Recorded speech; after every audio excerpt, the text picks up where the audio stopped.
कि हम जब सर योग में बैठते हैं तो फिर हमें आत्मा को फोरहेड में देखना होता है या फिर उसे जस्ट फील करना होता है वहां पे। देखो ऐसा है, visualisation and feeling go together. दोनों चीजें साथ में हैं। अभी मैं यहाँ हूँ, त्रिकुटी में हूँ। यहाँ एनर्जी है, डिवाइन एनर्जी है यहाँ पे।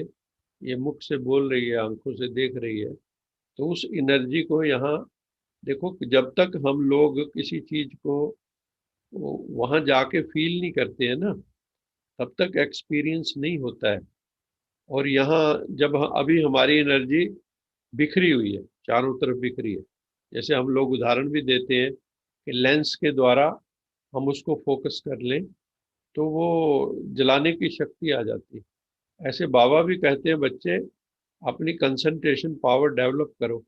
तो कंसंट्रेशन अगर हम परमपिता परमात्मा पे करेंगे, हमें पता लग गया, आपको वैसे भी शायद ज्ञात हो कि मन जो है हमेशा बिंदु पे ठहरता है।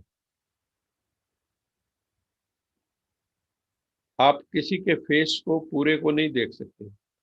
मान लो कोई भक्त है श्री कृष्ण का, और वो या तो उसकी कभी आंखों पे टिकेगा, कभी माथे पे टिकेगा, कभी कहीं टिकेगा।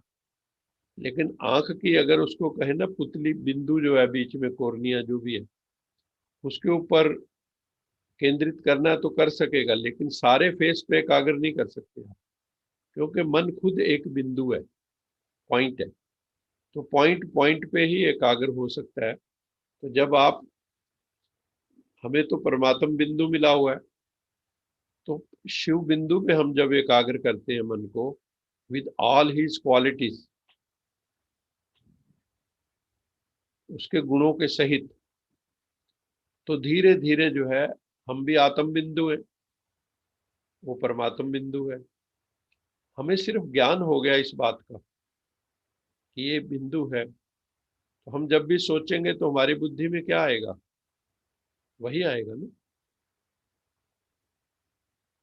विजुअलाइजेशन तो ऑटोमेटिक हो जाएगा। तो उसको अगर हम उस, क्योंकि आपको अपना मन तो कहीं ना कहीं ले जाना पड़ेगा ना। आपको जैसे अभी अभी हम कहें, अगर आप अमृतसर गए हैं गोल्डन टेम्पल, के अमृतसर गोल्डन टेम्पल में चले जाओ तो आप चले जाओगे। तो यहाँ पे आपके ऊपर कोई स्ट्रेस आ रहा है? आपको कहे माउंट आबू चले जाओ, शांतिवन चले जाओ, बड़े हाल में चले जाओ, अभी चले जाओगे? तो वहां भी तो जाके देख ही रहे हो ना। और यहाँ तो देखने को है ही नहीं कुछ ज्यादा कुछ, सिर्फ एक ज्योत ही है, एक लाइट ही है, एक प्रकाश ही है। तो ये तो बहुत आसान काम है। यहाँ तो फोकस करना कितना आसान है। दुनिया में तो फोकस करना बहुत कठिन काम है। लेकिन यहाँ तो है ही कुछ नहीं, निराकार बिंदु, याद करने वाला भी बिंदु। कितना आसान काम है। और उसको फील करना है। विदाउट फीलिंग तो एक मैकेनिकल काम हो गया, वो यांत्रिक। यंत्रवत नहीं किसी को याद किया जाता। आपको किसी का, किसी से प्यार हो, तो क्या वो यंत्रवत होता है, मैकेनिकल होता है, या कि भावपूर्ण होता है? तो परमेश्वर से भी जो हमारा योग है, without love it is not possible. आज की मुरली भी किस चीज पे थी? स्नेह। स्नेह है तो आप समर्पण कर सकते हो परमात्मा पे। अगर कहीं स्नेह नहीं तो समर्पण नहीं। दुनिया में भी स्नेह है तो समर्पण है। जिससे स्नेह होता है उसको दी करता है, सब कुछ दे दूं अपना। और लोग दे भी देते हैं। तो इसी तरह से जब परम पिता परमात्मा के का अनुभव ब्रह्मा बाबा को हुआ, दादा लेखराज को हुआ, और उनको खूब एक्सपीरियंसेस हुए, विष्णु का अनुभव हुआ, विनाश का अनुभव हुआ, देवी देवताओं का अनुभव हुआ, सतयुग का अनुभव हुआ, परम धाम का अनुभव हुआ। तो उन्होंने सारा कुछ, इतना हृदय में प्रेम जागा, वैराग जागा, उन्होंने सब कुछ समर्पित कर दिया। तो फील करना बहुत जरूरी है। विदाउट फीलिंग तो फिर दीवार जैसे आदमी, हम जड़ थोड़े ही हैं। फीलिंग तो मस्ट है, ज्ञान भी है, फीलिंग भी है, विवेक भी है, भावना भी है। तो विवेक और भावना की शादी करनी है, बस ये याद रखो। Marriage of wisdom and emotion, जब ये हो जाएगा तो मौज बन जाएगी, सारे अनुभव होने लग जाएंगे। ओम शांति। सर जो आप लव की बात कर रहे हो, तो वो हम लव लेकर कैसे आए सर उस लेवल के ऊपर?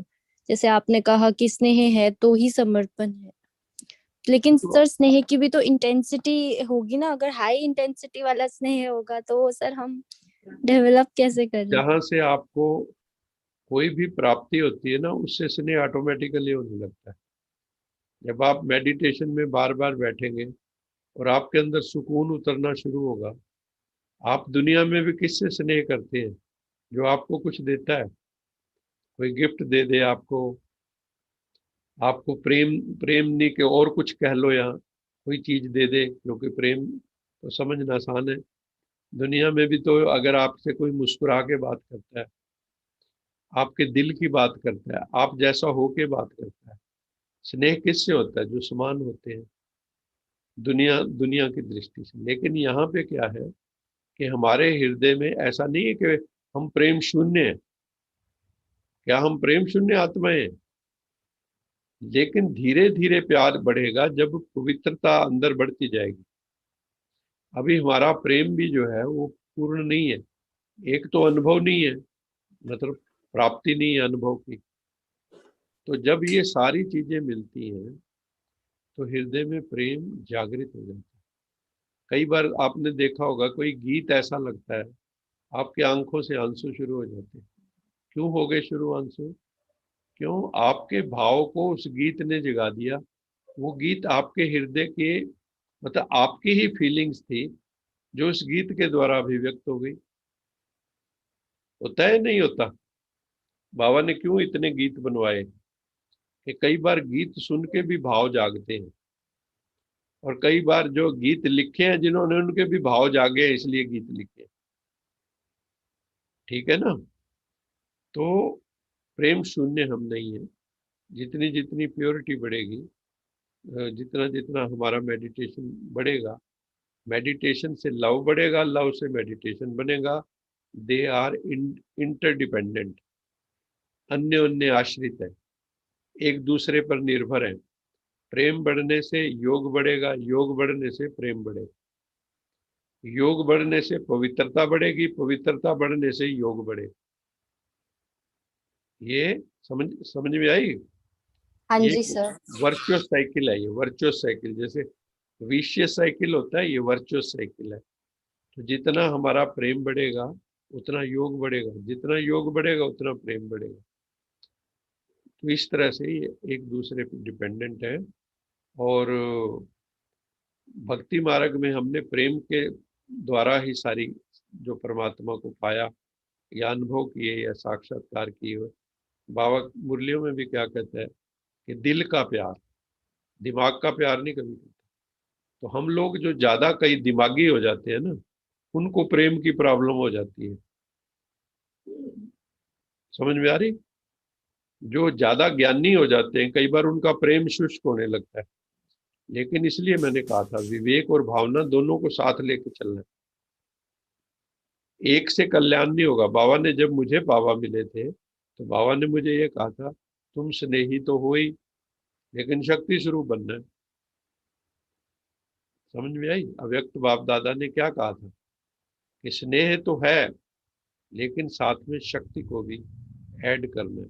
तो हमारे स्वरूप में स्नेह भी हो, शक्ति भी हो, आनंद भी हो, प्रेम भी हो, ज्ञान भी हो, सब कुछ हो, पवित्रता, सारों का अमलगमेशन हो, तभी कल्याण हो। ठीक है? जी सर। हाँ जी सर। ओम और शांति। इसके साथ